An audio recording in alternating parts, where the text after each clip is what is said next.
Hello friends, स्वागत है आपका एक बार फिर से मेरे चैनल कहानियों का सफ़र में। आज मैं आपके लिए एक नई कहानी लेकर आई हूँ। एक गांव में एक सुखी परिवार रहता था। उस परिवार में 3 भाई और एक बहन थी। उनके माँ बाप अपने चारों बच्चों से बहुत प्यार करते थे, मगर बीच वाले बेटे से थोड़ा परेशान रहते थे, क्योंकि बड़ा बेटा डॉक्टर और छोटा बेटा इंजीनियर बन गया था, मगर उनका मंझला बेटा अनपढ़ और आवारा बनकर रह गया था।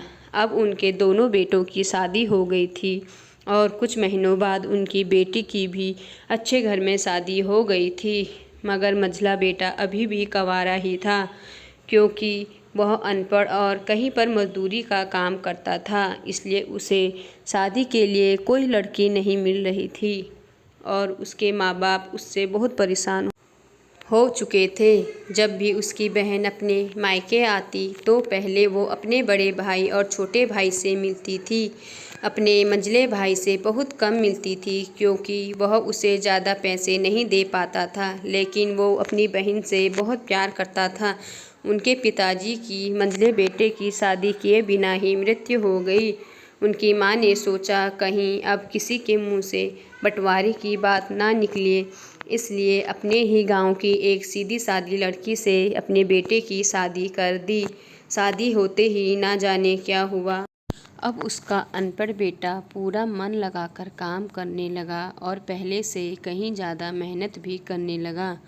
अब तो उसे कोई भी दोस्त बुलाने आता तो वह उससे यही कहता कि भाई, पहले तो मैं जैसे तैसे अकेला कमा कर खा लेता था, मगर अब मेरी शादी हो गई तो मुझे अपनी पत्नी के लिए भी कमाना पड़ता है और कल को आने वाले बच्चों के लिए भी तो कुछ जोड़ना ही पड़ेगा। इसलिए दोस्त, अब मैं तेरे साथ नहीं घूम सकता। यह कहकर उसका अनपढ़ लड़का सीधा अपने काम पर निकल जाता है। अब उसके दोनों भाई आपस में बात करते कि हम दोनों उस गवार से कहीं ज़्यादा पैसा कमाते हैं, इसलिए हम सब घर और ज़मीन का बंटवारा कर लेते हैं और उस अनपढ़ से अलग हो जाते हैं, क्योंकि अब वह हमारे बराबर कभी नहीं कमा सकता। इसलिए उन दोनों भाइयों ने अपनी माँ के लाख मना करने के बावजूद भी बंटवारे की तारीख तय कर दी और अपनी बहन को भी बुलवा लिया और अपने अनपढ़ भाई से कह दिया कि आज तुम अपने काम पर मत जाना, क्योंकि हम सब आज घर और ज़मीन का बंटवारा करेंगे। उसी वक्त उसकी बहन भी आ जाती है। तभी उसका अनपढ़ भाई कहता है कि तुम लोग बंटवारा कर लो, मुझे जो भी देना हो दे देना, मैं शाम को आकर अंगूठा लगा दूंगा। तभी उसकी बहन कहती है, अरे बेवकूफ़, तू तो अनपढ़ ही रहेगा, ज़मीन का हिस्सा तो आमने सामने बैठकर ही होता है। तभी उसके दोनों भाई भी बीच वाले अनपढ़ भाई को उल्टा सीधा कहते हैं। तभी उसकी माँ भी कहती है, बेटा आज तू काम पर मत जा,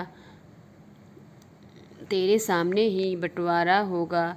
उसी वक्त वकील भी आ जाता है। तभी वकील कहता है कि आपका सारा हिस्सा 10 बीघा ज़मीन है और आपका घर है। अब यह बताओ किसको कितना हिस्सा देना है, मैं उसी हिसाब से बंटवारे के कागज़ बना दूंगा।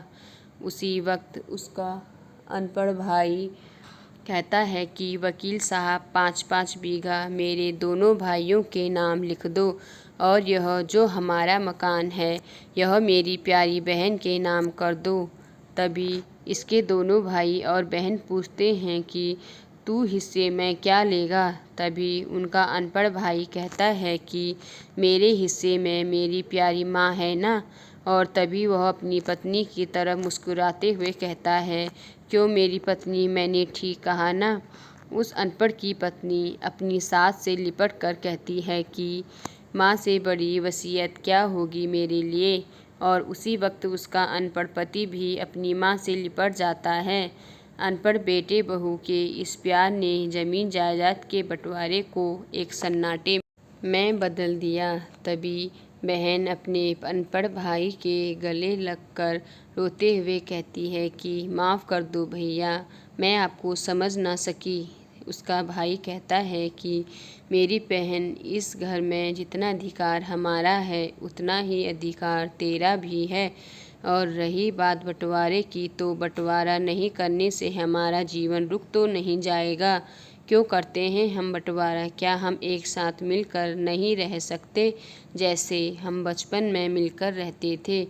एक साथ मिलकर रहने को ही तो अच्छा परिवार और अच्छे परिवार को संभालती है एक माँ। तभी उसके दोनों भाई भी बहुत शर्मिंदा होते हैं और वह बंटवारे के सभी कागज़ फाड़ कर फेंक देते हैं, और उस दिन के बाद से ही उनका परिवार खुशी खुशी एक साथ रहने लगता है। तो दोस्तों, यह थी परिवार और माँ की एक सच्ची कहानी। तो दोस्तों, आपको मेरी कहानी कैसी लगी मुझे कमेंट करके ज़रूर बताएं, और अगर आपने मेरे चैनल को सब्सक्राइब नहीं किया है तो सब्सक्राइब करें और आगे शेयर करें। धन्यवाद।